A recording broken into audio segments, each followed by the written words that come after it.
Hello, good afternoon. My name is Karel Dhondt, and this is my colleague Victor Pochat. Welcome to our talk about inference attacks on endpoint privacy zones in fitness tracking social networks. So the COVID-19 pandemic forced local governments to close down gyms, leading to an increased popularity of outdoor leisure activities. And that in turn led to an increase in the number of users of fitness tracking networks worldwide. Recent incidents, including the leaking of personal information of on-duty soldiers, showed that these fitness tracking social networks did not have the best reputation when it came to privacy preservation of its users. So first, let me give you an impression of what a fitness tracking application looks like and explain some more about their functionality. So like any other social network, it has a feed of activities of other users. But instead of sharing updates like on Facebook or pictures on Instagram, users can share their physical activities there. The picture on the slide gives you an example of such physical activity, where in the right top corner we can find a summary with some stats about this ride. On the map we can see the track that a user has covered displayed in the red line. And at the bottom we find the elevation profile of this activity. So this elevation profile contains the elevation, the slope percentage, and optionally covered distance for each point of the activity. So we see that this activity starts and ends at roughly the same location, and this is often the case when users run from home. However, this makes it really easy for a malicious entity to find home locations or work locations of other users. Luckily, fitness tracking social networks have a privacy mechanism in place for users wanting to protect their sensitive locations, and it's called endpoint privacy zones. So this mechanism lets a user define privacy zones around sensitive locations that will hide the portions of all activities inside when other users view this activity. A privacy zone has the layout of a circle, and a user can choose a radius from a finite set of radii. But what if we have multiple activities? We see that this circle can be easily inferred as shown by previous work. So is the protected location since it's the center of the circle. Now, this has been fixed, and now the center of the privacy zone is randomly generated, and this is better known as spatial cloaking in the literature. Now we want to see if the trust established in this privacy mechanism is justified or not, or are we able to recover the protected location given metadata about these activities. So for this work, we consider an attacker that tries to infer protected locations of other users using only the available information provided by the fitness tracking social network. So this means no infiltration in the infrastructure of the service, only using public data. So our attacker is a very weak one. It has the same capabilities of a regular user. We divide our attack into two sub-problems. First, we want to discover the locations of one or more privacy zones of a specific user. And second, for each of these privacy zones, we will predict the protected location. So the first subproblem is in fact optional. We are only narrowing down a search space for the protected location. So let's move over to the first step of our attack. The discovery of the locations of multiple privacy zones. And for this, we start by filtering endpoints of protected activities. These activities will have a discrepancy between the summary distance and the map distance. And we have now a collection of endpoints of protected activities displayed in red. It is clear that these endpoints on the slide don't belong to the same privacy zone. So through these points, we need to fit circles with a radius from the predefined radii from the privacy zone implementation of a specific fitness tracking network. And for this, we present an adaptation of the k-means algorithm. And instead of assigning elements to clusters with the closest centroid, we are going to assign these endpoints to the closest fitted circle with a constrained radius. And we will increment k until all points are within a certain distance threshold of the fitted circles. We have now identified all the privacy zones of a specific users, and now we can go over to predict the location, the protected location of users. For this, the second part of the attack, we consider two scenarios for our metadata. And in the inner distance scenario, the accumulated distance of each point is leaked. Some fitness tracking social networks don't share this accumulated distance, but are still vulnerable to the total distance scenario of the attack because the total distance is shared with high precision. So the previous slide was a bit theoretic. Let me show you how Strava is vulnerable to the inner distance scenario, and for that we will return to our activity on Strava. So let's take a closer look at the elevation profile of a protected activity that another user sees. We now look at the data of which this elevation profile is composed. And this is basically a mapping of each coordinate recorded by the recording device with a corresponding altitude, accumulated covered distance, time, and slope. If we now look at the accumulated distance of the first point, we conclude that the distance that a user has covered inside his privacy zone is leaked. In the inner distance scenario, we know the distance that a user has covered inside the privacy zone of both endpoints. Now, we also consider a total distance scenario where we can calculate the distance that has been covered in the privacy zone shown with the purple marker, based on the high precision distance that is shared in the summary and the distance that has been covered on the map. This scenario is only possible if only one of the two endpoints falls outside the privacy zone. Otherwise, we have 1 degree of freedom. So the bad news is that all major fitness apps are vulnerable to our total distance scenario. And we also observe that Strava, Map My Rides, and Ride with GPS are vulnerable to the inner distance scenario. So next, we are going to the intuition behind our attack, and that is if a victim has multiple activities in different cardinal directions, we can combine information like distance about these activities to limit the locations where a user has started or ended its activities. For instance, consider following 3 activities shown in orange, blue, and green. Only the owner of these activities can see the dashed portion of the line inside the privacy zone. However, our attacker knows the inner lengths of these activities, and with these lengths, the attacker is able to construct all paths inside a privacy zone. Each additional cardinal direction of an activity will discriminate wrong locations, and the attacker will narrow the possible start location down to a couple of locations. I'm sure that everybody in the audience can make a very good guess right now where our victim lives using the image on the slide. In practice, we will see that these paths inside will not overlap, and we will have to deal with GPS aberrations or detours inside a privacy zone. And to deal with this, we present a statistical approach.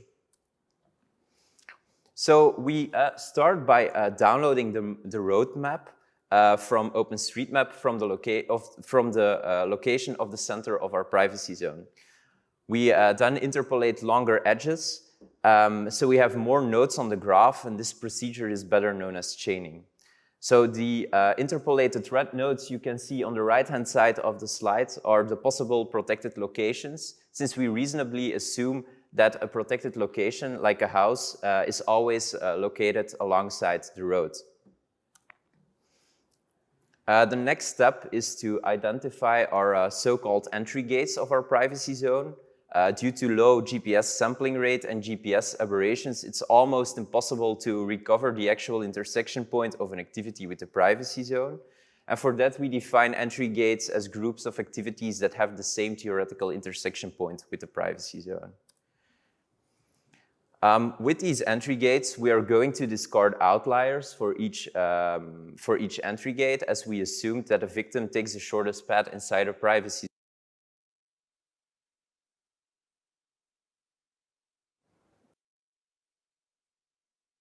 activity is incomplete, like the outliers in entry gate 0 in the figure on the slide.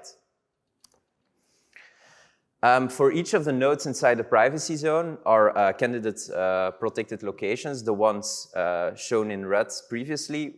We will calculate the theoretical distance to all entry gates, and this will produce a distance matrix shown on the right-hand side in the blue table. With this theoretical distance matrix, we will do a least absolute deviation fitting of the observed activity inner distances on the left-hand side. And the node with the lowest error term will be our guess for the protected location. Let's not get lost in mathematical details of our work. This figure gives a clear plot of the error term of our regression for each node inside the privacy zone.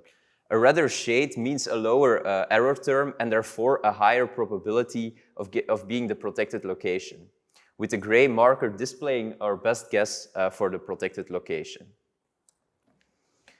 The next thing we are going to do is construct confidence intervals using a statistical method called bootstrapping. We will resample with replacement our original dataset to create a simulated sample with the same size as the original dataset. We will create 1,000 simulated samples, and for each of these samples we will make a prediction. Note that this doesn't result in 1,000 unique predictions. This is merely a method to measure our predictive error of our model. You can see the result on the right-hand side of the slide. Nodes in a warmer color have a higher probability of getting predicted than others. Now, these 1,000 non-distinct predictions from bootstrapping are displayed in green. And I will now discuss some popular privacy metrics from the literature of our attack against the privacy zone mechanism. So the first one is success. This is whether one prediction falls within the threshold of approximately 20 meters of the actual protected location, displayed in yellow on the slides. The next one is accuracy. This is the width of our confidence interval. In other words, out of these 1,000 predictions, how many of these predictions are unique? And in this case, we have 9 unique predictions. Next, we have reduction. So this is the accuracy metric over the total number of possible locations inside a privacy zone. There's also correctness. This is the average distance to the actual protected location for all 1,000 predictions. And finally, we have uncertainty region. This is the joint area around our predictions, which is displayed in purple. So this slide shows results of our attack based on 4,000 Strava users. For the smallest radius and the most popular one, we were able to predict the protected location for 87% of the users. For this radius, the median was 9 unique locations. And for the smallest radius, we can rule out more than 19% of locations inside a privacy zone. And this number is even increasing with increasing radius. So our predictions have a median correctness of about 22 meters for the most popular radius. And we consider this a serious privacy breach. Again, for the most popular radius, we have an uncertainty region of 150 square meters. That's less than the average house plot in Belgium. Larger radii result in better protection. However, with a radius of 1 kilometer, we are still able to make a successful prediction for the majority of users.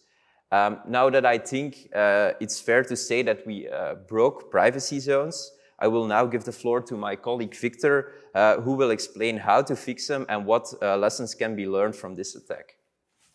Okay.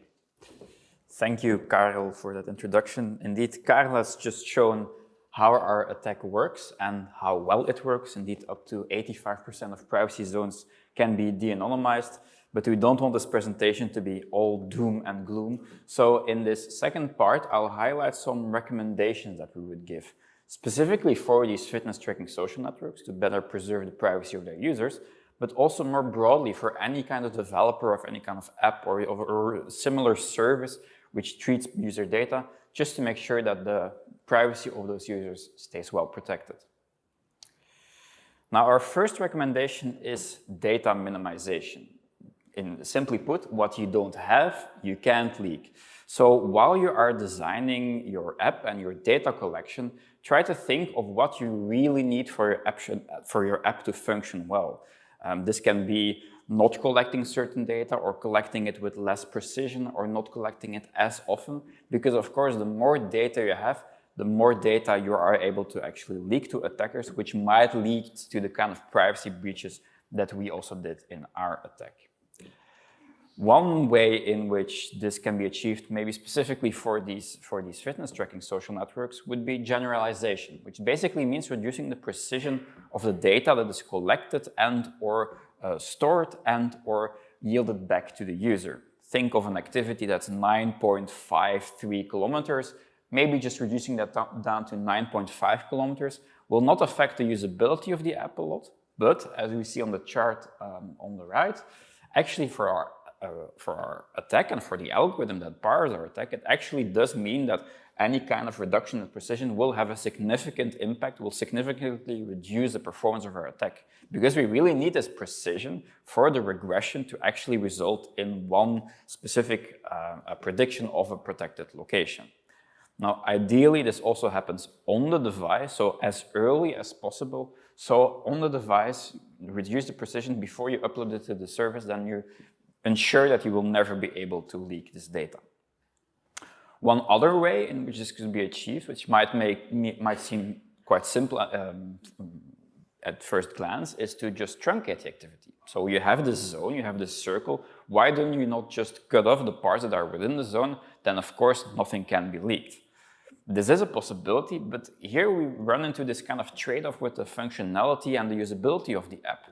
Because it will basically mean that the activity gets shorter. You will not have run your 10.5 kilometers, you might have run your 9.8 kilometers. And then you don't get your badge that says that you have done your 10 kilometers that month. So users might not be inclined to do this because this is the attractiveness of these kind of networks, that you can track small achievements, small progress, that you can compare your minute differences with others. So in this case, probably truncation is not something that's applicable, but maybe for you, your use case, it is actually something that you can do. That doesn't really affect functionality, and once again, you don't have data that can then result in the kind of privacy breaches that we have.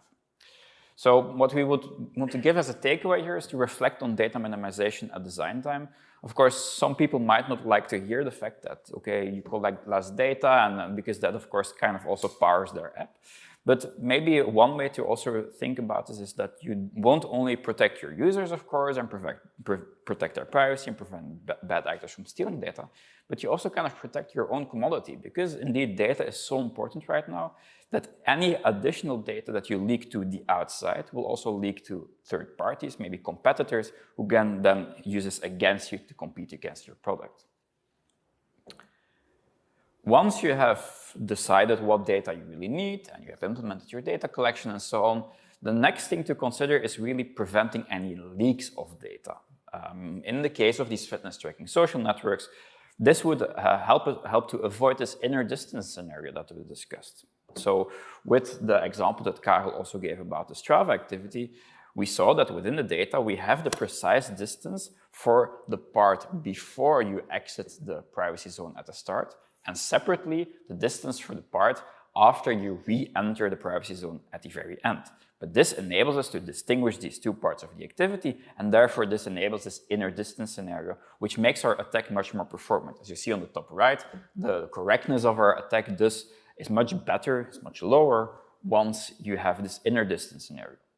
So one way to account for this would very simply be to just normalize these distances. Why don't you just start from 0? It will not really have an effect on the display of this elevation profile in your interface, but it does prevent our inner distance scenario, and therefore the attacker is much less able to breach the user privacy.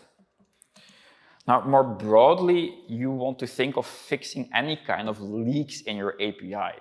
What you should really avoid is that while your app and your interface needs certain data, that you are still pushing additional fields, additional data to your end user, because that's something that the attacker can intercept, and can intercept quite easily and can intercept stealthily. If you send something on your own to an attacker, of course, nothing that will not trigger some sort of rule in a firewall, because it's something that you did yourself, and that's not an anomaly. And one variant of this that you also saw with these networks is that you should really look at matching the data precision between an API and a UI. When you hover over this elevation profile in the Strava interface, for example, you will see that the distances are reported with a 100-meter accuracy. But when you look at the metadata, the data that is sent through the API to actually draw this chart, the precision of that data is 0.1 of a meter. So Strava pushes 1,000 times more precise data to you than you actually need. And once again, that's really something that we need for our attack as well. We need this precision for this regression to actually concentrate into one specific location that then turns out to be the protected location. So really the takeaway here is that you should thoroughly test your APIs. Test those for those implementations for any kind of leaks. And think of things like, are you pushing additional fields? Maybe sometimes you even within the request, you indicate which fields you want, and if an attacker then can just add fields onto that, then maybe they get even more data. So really reflect on your APIs and try to prevent these kind of leaks, because once again, this can result in significant privacy breaches. The third thing is reducing the possibility of inferences. The attack that we developed is a kind of inference attack. We are not breaching the Strava servers, we're not stealing any data. We just look at what data they're giving us, and then we combine it intelligently to actually infer this protected location. You can do this yourself. If you look at the top right, you saw the example with the three colored lines, and now I want you to do the attack. So try to draw the circle, and if you know that the center of the circle is a protected location, where does the person live? And of course, even like prior work has actually shown, humans are actually good at doing this. They can find the circle and they can find the protected location.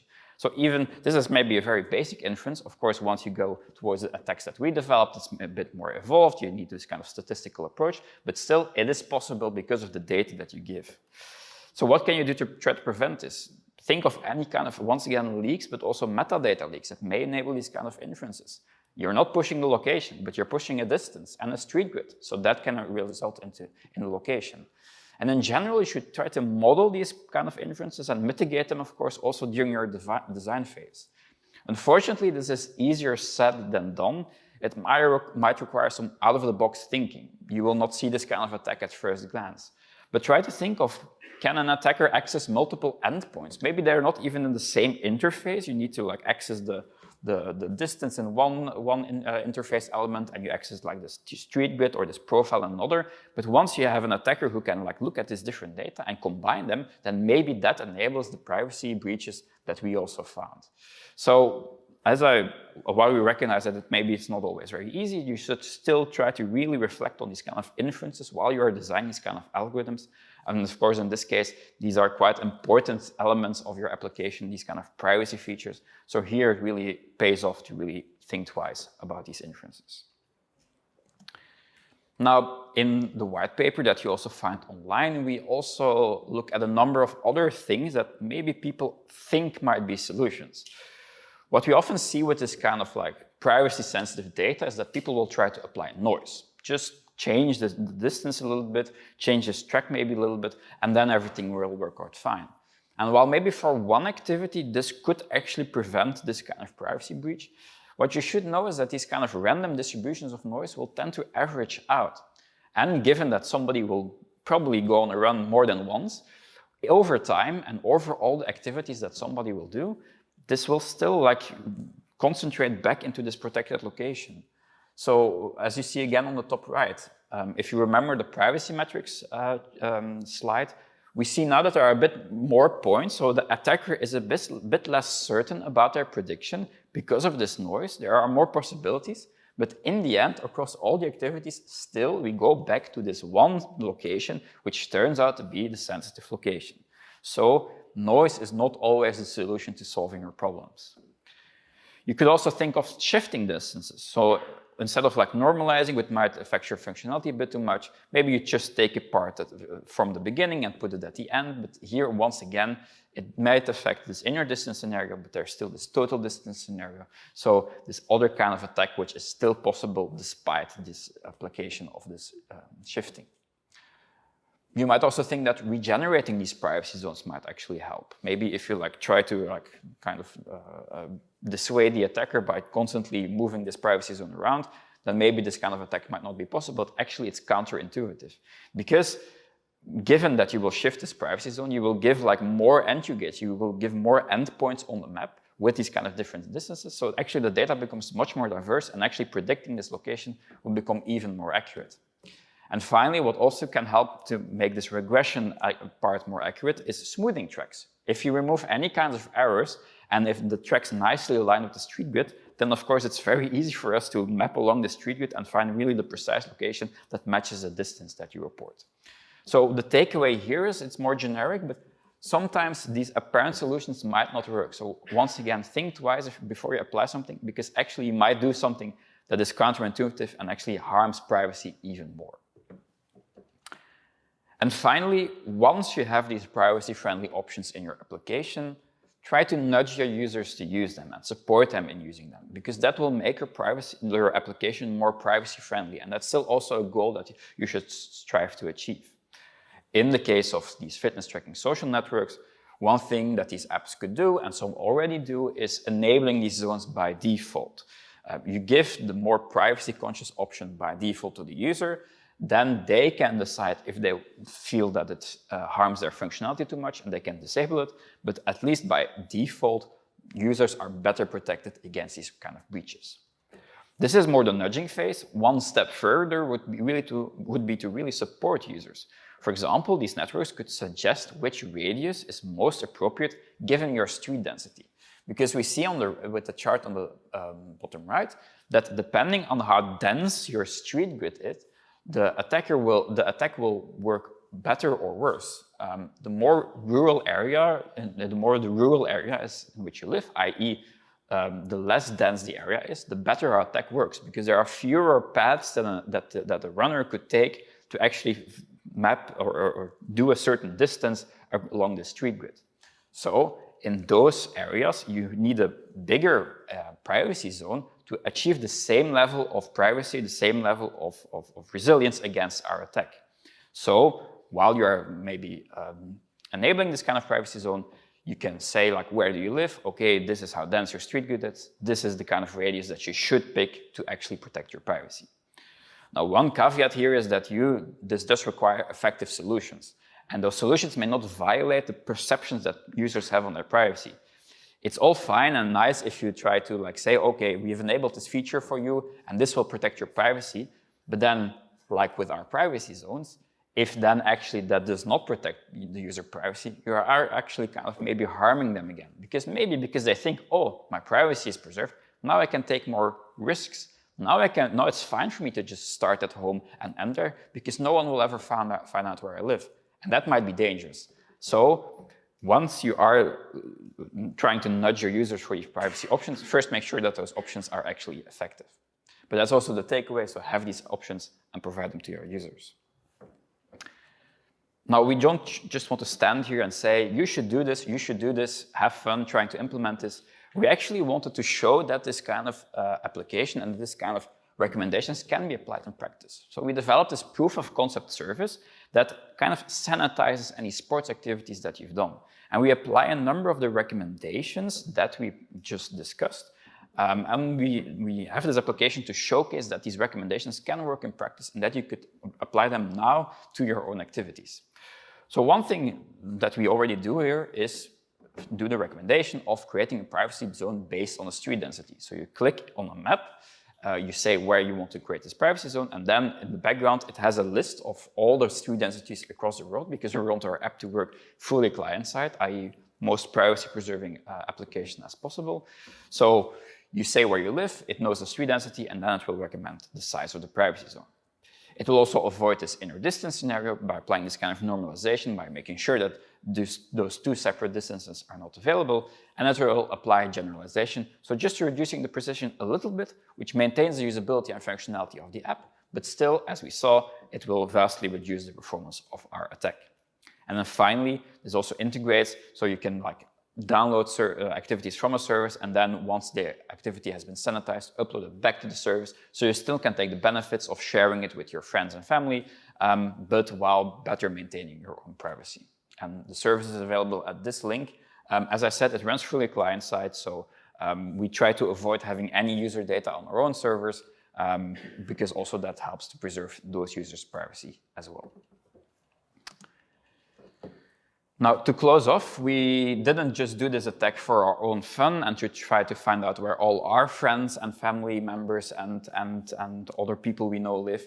We responsibly disclosed this attack to all the networks that were affected and that we studied in our report. We contacted all networks. Unfortunately, only 3 out of 6 actually acknowledged our report in some way. And of these networks, so far, Strava has engaged in the most substantial discussion.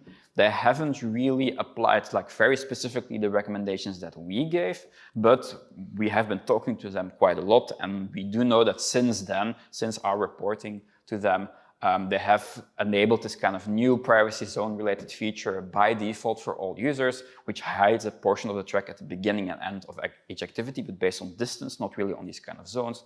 We met with representatives from Strava and had constructive conversations. And actually, 2 nights ago, we woke up and we got an email from Garmin, a reply to an email to our report from 1.5 years ago.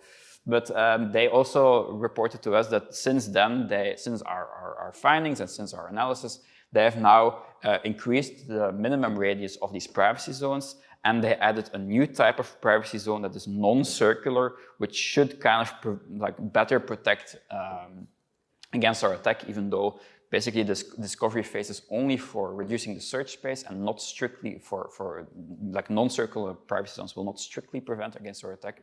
But still, it's nice to see that also they are taking steps to better preserve user privacy. And it's also nice to see that we apparently were able to have some contribution to user privacy as well.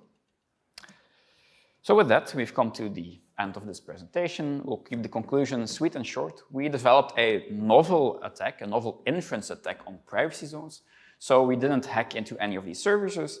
Instead, the intuition is that we can infer the protected location of a user by combining the distance metadata that is available for every activity and for every user on these platforms.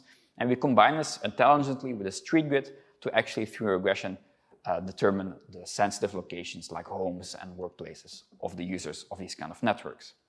And for the black hat soundbites, we want to focus more on those recommendations that we want to give to people developing these kind of apps and privacy algorithms. First of all, really test your API implementations for any leaks. Think of the precision of the data that you are collecting and that you are giving back to users and to other users, of course. Secondly, consider these kind of inferences while you are designing these algorithms. Try to think out of the box. Try to think of ways in which attackers might surprise you and combine data across the entirety of your service to actually breach user privacy. And thirdly, once you have these kind of privacy options, have them, implement them, make sure they work correctly, and then provide users with the ability to use them, nudge them to actually enable them, maybe even enable them by default, and also support them to make the most privacy-conscious choice available to then again achieve the goal of better protecting user privacy across all of these services. So with that, we've come to the end. These are our contact details if you want to reach out to us by email, but we're also very happy to now still spend a few minutes to listen to your questions. I would suggest you come up to the microphone, and otherwise, thank you for listening.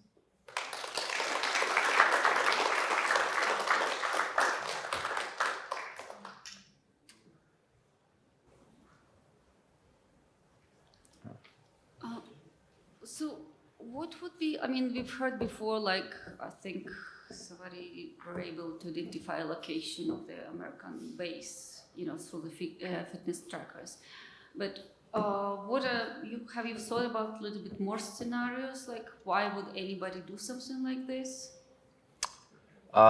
There can be various motives for one to do this. One of them, and there have been reported cases of this, is bike theft. So there are very expensive racing bikes that have been stolen in the UK based on Strava data. So that's one use case. Yeah, so that's more property related, protecting your own property, but also this can be about personal safety, personal security. Also, there have been cases, reports of people who have been like stalking people at their own home, trying to find out where people live. Like if you see somebody you like and you know where they, like through Strava where they live, you can actually go to that house and ring the bell. That's also something that maybe more on a personal level can be a very severe attack. And that's why it's really important that we protect these kind of sensitive locations. It's really sensitive because otherwise people could really get physically harmed even. Hi, question about if a recommendation, instead of sharing the metadata to be visualized on a map, is it possible to render an image and share that image? Is any constraint of using that techniques? And no, there's no service using a similar technique at the moment because they want to have some like interactive map so that users can like hover over the privacy zone. So they need this data, but it doesn't have to be as precise as they're sharing it right now. Yeah. So the question is, if they render an image, is it still possible to exploit? It reduces the possibility to exploit. So you're asking if the attack is still possible today, right? Yeah, unfortunately not. Unfortunately, yes. So it's still possible today to do the attack. Yeah, so the image would probably, like Karel said, reduce the precision a little bit, but still you give them data. You still show something to the attacker, and probably it's possible with some sort of like recognition of this track to actually still take out the data. There it will probably be more on the level, like depending on how precisely this track is drawn in this image. If it's a bit like if like the precision is reduced a bit and you have like a bit more like coarser track, then probably the performance of our attack, where we have like this need for this precision, will reduce a little bit, or will reduce quite a bit. But maybe even other attacks are still then possible. Have you included elevation or altitude data, and if so, how did that affect the precision of the predictions? So I already did the attack with elevation data and also with slope data and even with timing data. So the digest is really the elevation data. There's too much noise on it, because there's a lot of GPS aberrations, especially in altitude. So you can make predictions, but it's like 50% for 50% success rate for the most popular radius. It's still a privacy breach, but it's less accurate than distance data. However, if you combine elevation and distance, you can even increase the success rate of the attack. Once again, combining more data probably helps to make the attack better. Yeah, indeed.